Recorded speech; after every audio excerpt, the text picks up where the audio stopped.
Povedal jim je še priliko, kako morajo vedno moliti in se ne naveličati.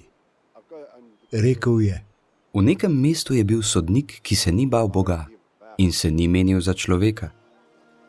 In v tistem mestu je bila tudi vdova, ki je prihajala k njemu in ga prosila: pomagaj mi do pravice proti mojemu nasprotniku. Dolgo ni hotel, potem pa je rekel sam pri sebi: čeprav se ne bojim Boga in se ne menim za človeka, bom tej vdovi, ker me nadleguje, vendarle pomagal do pravice, da me ne bo s svojim prihajanjem izmučila do konca.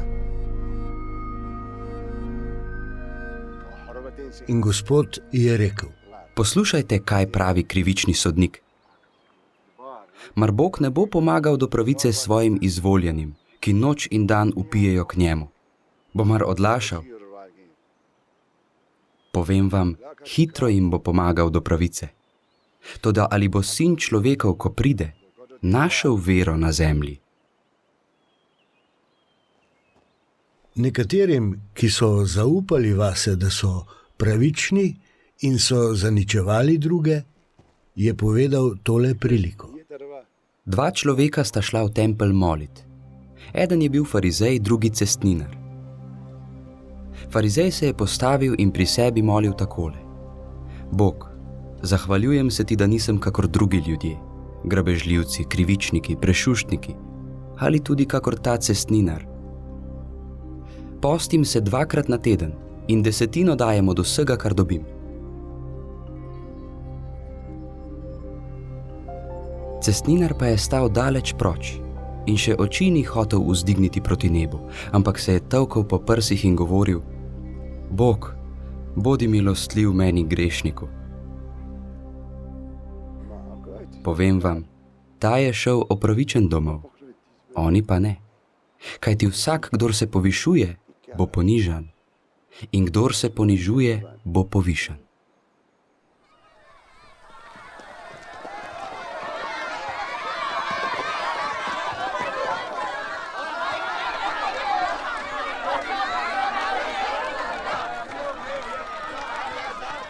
Prinašali so mu tudi majhne otroke, da bi se jih dotaknil. Ko so učenci to videli, so jih grajali. Jezus pa je otroke poklical k sebi in rekel: Pustite otroke, naj prihajajo k meni in ne branite jim, kajti takšnih je Božje kraljestvo. Resnično povem vam, kdor ne sprejme Božjega kraljestva kakor otrok, nikakor ne pride van.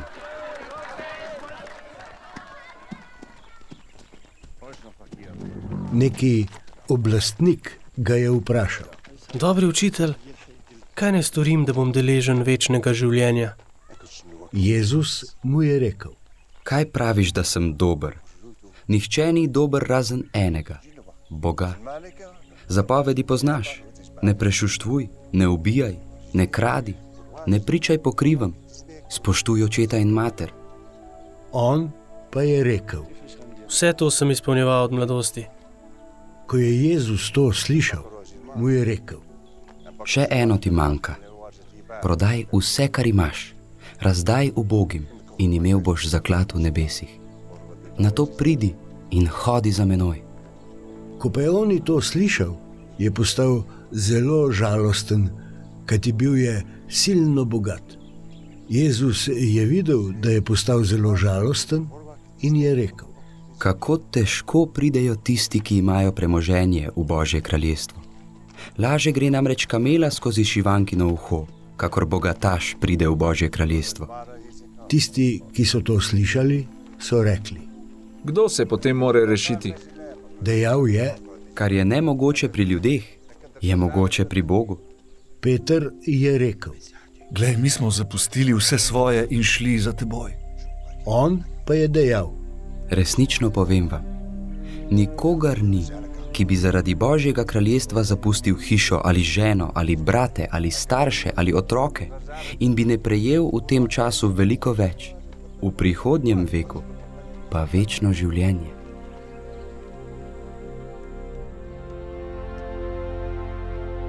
Zbral je okrog sebe 12 in jim rekel: Glejte, v Jeruzalem gremo in nad sinom človekovim bo izpolnjeno vse, kar je pisano po prerokih.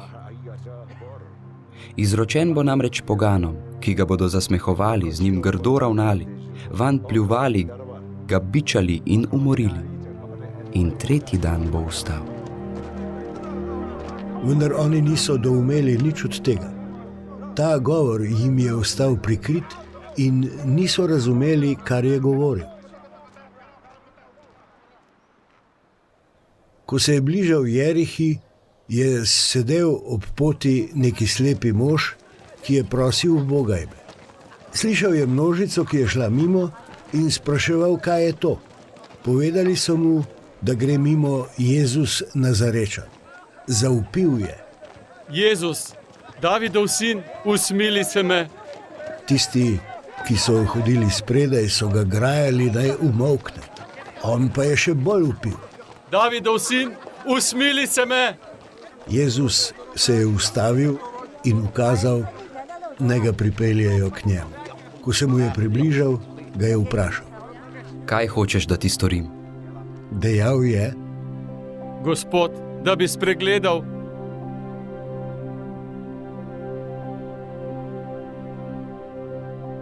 Jezus mu je rekel. Spreglej, tvoja vera te je rešila.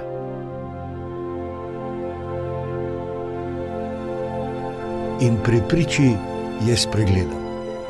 Šel je za njim in slavil Boga. Vse ljudstvo, ki je to videlo, je hvalilo Boga.